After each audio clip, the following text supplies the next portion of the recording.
আমাদের প্রথম tips and tricks ভিডিওতে ওয়েলকাম। উইন্ডোজ 11 যাদের আছে তারা ফাইল ম্যানেজারের উপরের রিবন বা টুলবারটা দেখতে পারি না, যার কারণে আমরা ফাইলের এক্সটেনশন বা টাইপ চেঞ্জ করতে পারি না। আমরা এই ভিডিওতে সেটা ফিক্স করব কিভাবে সেটা নিয়ে আলোচনা করব। তো এর জন্য আমরা একটা নতুন ফোল্ডার টেস্ট ফাইল হিসেবে নিলাম। নতুন ফোল্ডারে আমরা একটা ডকুমেন্ট নিলাম এবং ডকুমেন্টে কিছু লিখলাম।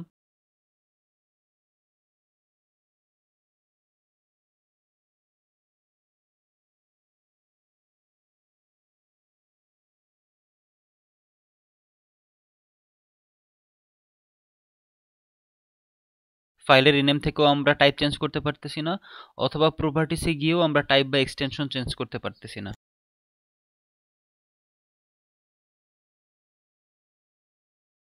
লেখা শেষে আমরা উইন্ডোজ সার্চে গিয়ে উইন্ডোজ টুলস লিখে সার্চ করব।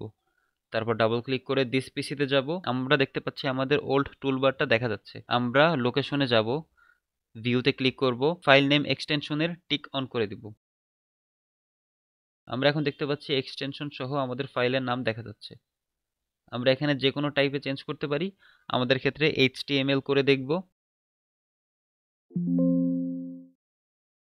এবং HTML করে সেভ করে দেওয়ার পর আমরা দেখতে পাচ্ছি আমাদের যে ডিফল্ট ব্রাউজার সেটাতে অলরেডি চলে আসছে।